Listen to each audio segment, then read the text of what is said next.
Ikatan Dokter Indonesia bersama berbagai organisasi profesi kesehatan lainnya menolak rancangan Undang-Undang Omnibus Law Kesehatan yang dinilai tidak jelas. Ratusan motor trail yang datang dari berbagai kota dan kabupaten se-Jawa Tengah serta Yogyakarta melakukan off-road yang menguji adrenalin sekaligus galang donasi.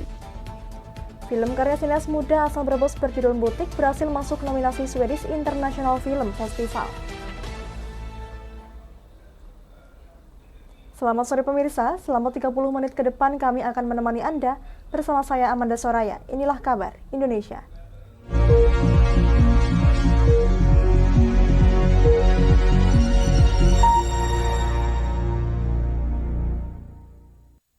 Berita pertama datang dari Surabaya, Jawa Timur. Organisasi profesi kesehatan di Jawa Timur serentak menolak tegas rancangan undang-undang atau RUU Omnibus Law Kesehatan. Mereka terdiri dari dokter, perawat, apoteker, bidan, dan profesi kesehatan lain, sebab banyak hal yang dinilai kurang tepat baik dari sisi keadilan, kemanfaatan, maupun kepastian hukum yang berpotensi menimbulkan kerugian untuk masyarakat, terutama aspek layanan kesehatan di tanah air.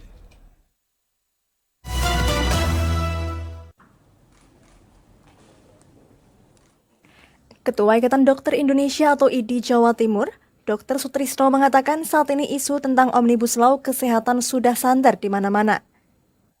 Namun draft kajian akademik semua organisasi profesi tidak pernah melihat, bicara, diskusi, atau dimintai masukan tentang undang-undang ini. Menurut Sutrisno, dengan undang-undang tersebut, organisasi profesi kesehatanlah yang nantinya justru menjadi pelaksana. Namun justru yang beredar di masyarakat adalah draft yang tidak jelas siapa yang memiliki dokumen tersebut. Rancangan Undang-Undang Omnibus Law Kesehatan juga dinilai berpotensi mendisharmoni koordinasi antara organisasi profesi kesehatan dengan pemerintah yang selama ini telah terjalin dengan baik. Padahal keberadaan organisasi profesi kesehatan membantu tugas pemerintah, terutama dinas kesehatan di daerah, dalam pemeriksaan latar belakang anggotanya, pembinaan, serta pengawasan etik dan disiplin dalam menjalankan profesi. Banyak sekali kepentingan profesi, kepentingan masyarakat yang akan membuat tidak baik gitu. Padahal kita sudah mempunyai undang-undang yang spesifik. Undang-undang praktek kedokteran, undang-undang keperawatan, undang-undang kebidanan, undang-undang farmasi yang dalam proses sekarang, yang dalam proses itu sangat baik dan spesifik, tidak ada masalah, harmoni dan bisa menampung permasalahan-permasalahan yang ada sekarang. Nah, sehingga kalau undang-undang ini diringkas, diringkas akan banyak hal-hal yang sangat penting yang mungkin akan hilang dan itu sangat vital untuk profesi dan ujung-ujungnya kalau sampai profesi ini terganggu, masyarakat juga yang akan mendapat dampaknya. Itu sebenarnya. Ketua Perawat Nasional Indonesia atau PPNI Jawa Timur, Profesor Nur Salam menyampaikan, memang ada rencana pemangkasan pasal.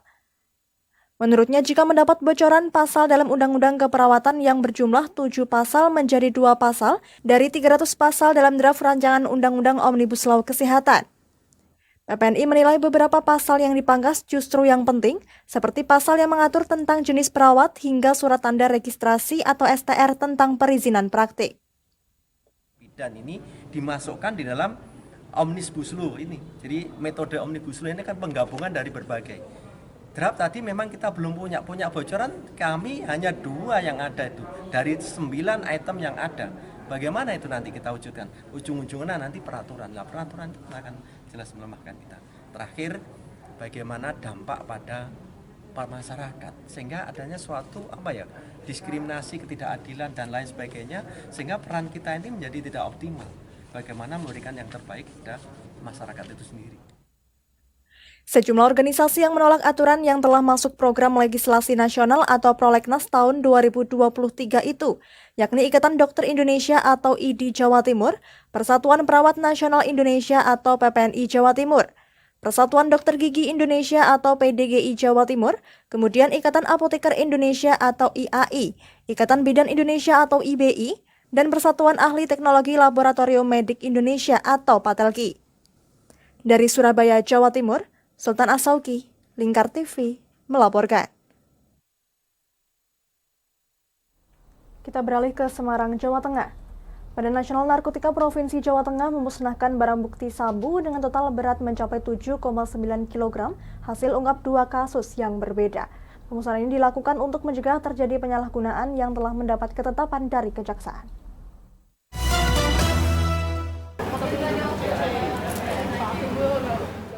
Inilah barang bukti narkotika jenis sabu seberat 7,9 kg yang dimusnahkan. Hasil diungkap Badan Nasional Narkotika Provinsi Jawa Tengah beserta instansi terkait di lokasi berbeda. Pengiriman barang bukti sabu dari 2 kasus berbeda ini terdiri dari 2,925 kg dan 5 kg yang dikirim dari Malaysia dengan tujuan Madura dan Lumajang diduga dikirim melalui jaringan yang sama.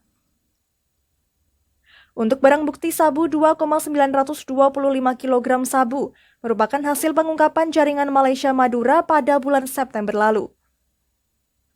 Dari pengungkapan kasus ini, petugas gabungan berhasil mengamankan tersangka AF 47 tahun yang merupakan warga Lumajang. Sementara untuk sabu 5 kg tanpa tersangka, diamankan dari jasa pengiriman barang di Kota Semarang, kiriman dari Malaysia tujuan Madura yang terjadi pada Oktober 2021. Untuk menghindari penyalahgunaan selama proses penyelidikan, Badan Nasional Narkotika Provinsi Jawa Tengah melakukan pemusnahan dengan menggunakan alat insenerator. Tujuan dari kegiatan pemusnahan ini adalah kita memastikan pemusnahan barang bukti ini ya, agar tidak terjadi penyalahgunaan atau bentuk kegiatan yang lain. Kita musnahkan agar barang bukti ini tidak bisa digunakan lagi ya, sehingga bisa dihindari kegiatan-kegiatan yang penyalahgunaan narkotika ini. Dengan pemusnahan ini berarti dengan melalui ketetapan Kejaksaan Negeri setempat kita lakukan pemusnahan dan disaksikan dengan para stakeholder yang lain ini untuk menghindari adanya penyalahgunaan oleh siapapun, mungkin itu oleh penyidik atau yang lain. Ini kan maksudnya, sehingga kita bisa tuntas melakukan kegiatan ini. Sebelum dimusnahkan, barang bukti sabu dilakukan tes oleh petugas laboratorium forensik Polda Jawa Tengah. Hal ini dilakukan untuk memastikan barang bukti yang akan dimusnahkan masih asli narkoba jenis sabu. Lampirannya Undang-Undang 35 itu masuk narkoba. Tapi walaupun itu bentuknya kristal, ya masyarakat nggak usah takut. Kalau memang itu tawas ya Bapak ya. Jadi itu tidak ada dalam kandungan Undang-Undang 35. Jadi beda antara tawas sama metamfetamin itu 2 kristal yang berbeda secara kimia. Sebelum kegiatan pemusnahan ini sudah diuji lab ya Pak? Sudah diuji lab dan keluar BAP-nya ya Mas. Sudah keluar BAP-nya. Sehingga memang dengan penuh keyakinan tadi pengujian itu tadi hanya membuktikan bahwa ini benar barang bukti yang kita periksa kemarin. Dan itu memang benar, tidak ada penggantian. Karena tawas, lalu barium sulfat, lalu metamfetamin itu secara physically dilihat ini sama. Jadi harus kita lakukan uji kimia dulu bahwa itu benar-benar mengandung metamfetamin. Kalau uji labnya lebih detail dari ini? Lebih detail daripada ini uji awal aja. Masih ada uji penetapan dan ada uji konfirmatif. Jadi kalau konfirmatif kita pakai instrumen namanya gas kromatografi mass spectra. Jadi udah per unsurnya kita langsung ketahuan. Pengungkapan kasus penyelundupan narkotika melalui Semarang merupakan hasil sinergi aparat penegak hukum di Jawa Tengah dalam menciptakan wilayah Jawa Tengah bebas dari narkotika. Dari Semarang, Jawa Tengah, Henufan, Lingkar TV, melaporkan. Kami akan jeda sejenak pemirsa, tetap bersama kami di Kabar Indonesia.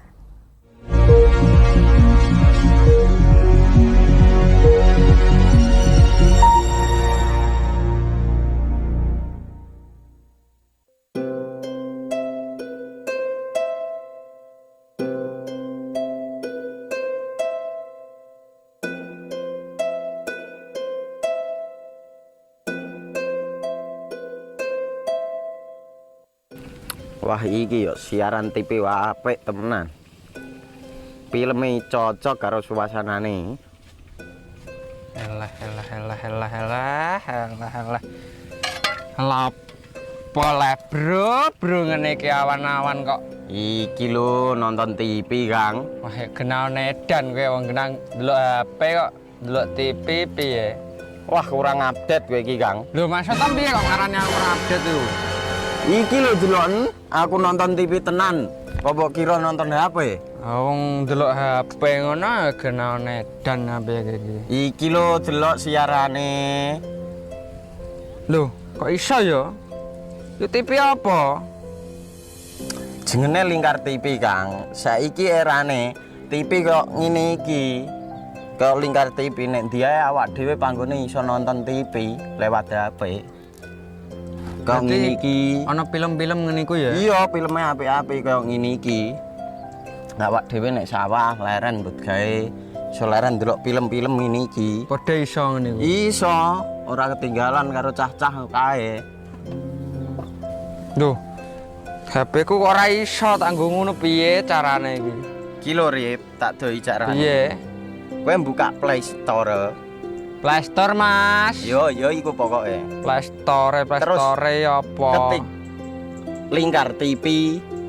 Engko lek wis ngono, klik install. Nah, engko wis ana metu menune Lingkar TV karek ndelok siaran apa ae. Film-filme apik-apik. Berarti film channel Lingkar TV metu nang kene kabeh ra? Iso. Filme wah cocok karo suasana cara didelok ya. Oh, wis iki iso iki. Iya metu kabeh ngene TV wah. Iya. Ondiange ya. Mangkane Lingkar TV ku filme apik-apik kabeh. Iya, aku ngene kok. Lagi reti iki aku malah. Sekolo, Iya. ana bocah-bocah ajak delok. Heeh, ben seru nang kene ya, kawan. Wabek. Rene lo. Tak deloki apik-apik ana film Josh iki.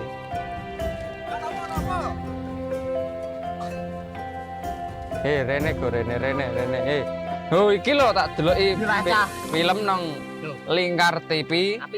Solutif dan terpercaya. Tonton siaran Lingkar TV melalui aplikasi Lingkar TV di Play Store. Dengan cara ketik Lingkar TV di pencarian Play Store, kemudian tekan install. Mudah bukan? Nikmati tayangan-tayangan menarik dari Lingkar TV kapanpun dan dimanapun Anda berada. Tinggal tekan menu Lingkar TV di HP Anda dan selamat menonton!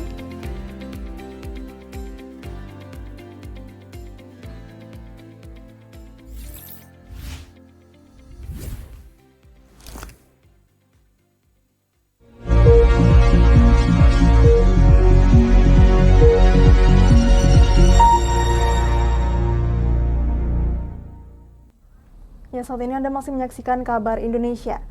Film berjudul Butik karya sineas lokal asal Kabupaten Brebes lolos masuk nominasi 2 festival internasional yang akan digelar di Ubud, Bali dan ajang festival film di Swedia.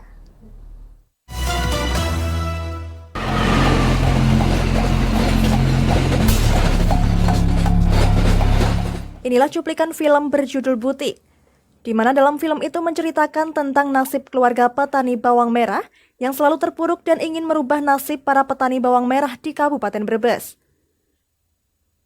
Film ini dibuat oleh sineas muda asal Kabupaten Brebes, Rizal Wimba, serta diperankan oleh para aktris dari sineas lokal kota Bawang Merah.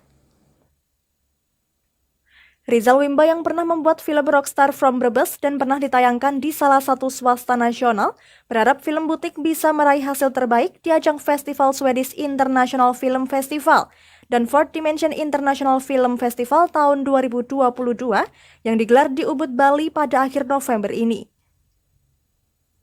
Sineas muda yang sudah beberapa kali meraih penghargaan di ajang festival nasional ini berharap film yang merupakan satu-satunya film berbahasa Indonesia tampil di festival tersebut bisa membuat para sineas Kabupaten Brebes bisa berkembang dan berkarya.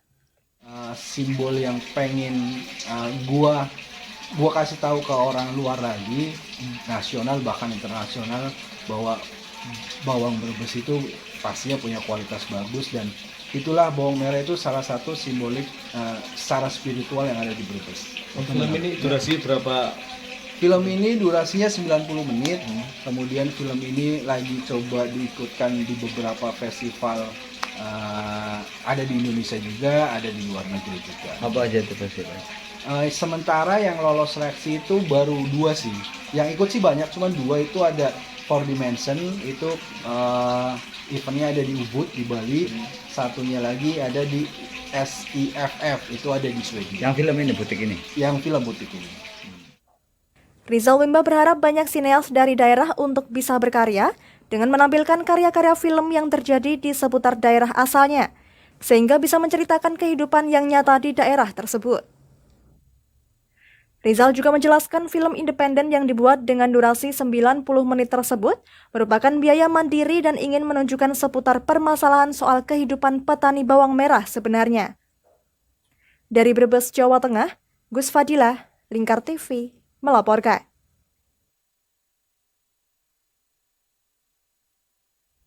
Kita ke Boyolali, Jawa Tengah, pemirsa. Ratusan pengendara motocross mengikuti jelajah alam Boyolali. Tantangan tersaji saat peserta menaklukkan medan yang menanjak terjal dan berlumpur. Destinasi ini dapat menjadi pilihan pemirsa yang menyukai wahana off-road menguji adrenalin.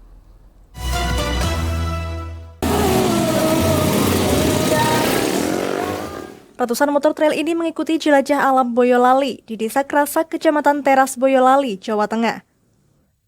Setelah mengambil start, peserta dihadapkan dengan rintangan melewati 3 batang pohon besar, area berbatu, susunan ban, dan 1 jump track. Dalam jelajah alam ini, peserta diajak menerobos area perkebunan, sungai, hingga perbukitan terjal. Rute jelajah alam sejauh 40 km dengan 14 medan terjal menanjak yang bisa dijajal para off-roader untuk menguji adrenalin mereka. Masing-masing tanjakan memiliki karakteristik sendiri, mulai dari panjang tanjakan hingga kemiringan tanjakan yang bisa mencapai 75 derajat. Tidak sedikit para off-roader yang terjatuh saat mencoba menaklukkan tantangan ini. Panitia juga telah menyiapkan hadiah khusus bagi para off-roader yang bisa sempurna dalam melewati tanjakan. Medan berbatu dan kontur tanah yang berlumpur juga menjadi tantangan tersendiri bagi para peserta. Tidak bisa diungkapkan dengan kata-kata. Tapi senang ya? Senang. Ya? Senang sekali. Atau yang Ya, paling sulitnya sini mas, masalahnya. Karena apa? Kesulitannya karena apa? Ya karena batunya licin. Batunya sangat licin sekali. Batunya luar biasa. Kalau nggak nanjak mungkin masih bisa kita keluarkan. Tapi kalau gini ya repot. Peserta off-road jelajah alam Boyolali ini berasal dari seluruh kabupaten di Jawa Tengah dan Yogyakarta. Selain untuk menyalurkan hobi dalam mengendarai motor trail, acara ini juga untuk menggalang donasi pembangunan tempat ibadah, dan donasi yang terkumpul mencapai lebih dari 125 juta rupiah. Penggembira trail se-Jawa Tengah dikemas dalam acara bakti sosial pembuatan masjid yang berlokasikan di Krasak, Teras, Boyolali. Kemudian hari ini kurang lebih 400-an peserta. Ini terdiri dari jalur-jalur bukan ekstrim banget, jadi medium kelasnya, cuman sudah menantang bagi para penggemar Trabas. Selain untuk mengenalkan keelokan alam Boyolali, acara jelajah alam ini sebagai ajang menyalurkan hobi dan donasi. Dari Boyolali, Jawa Tengah, Irfan Agusta, Lingkar TV, melaporkan. Ya, demikian kabar Indonesia. Saya Amanda Soraya dan seluruh kru yang bertugas pamit dari hadapan Anda. Terima kasih dan sampai jumpa.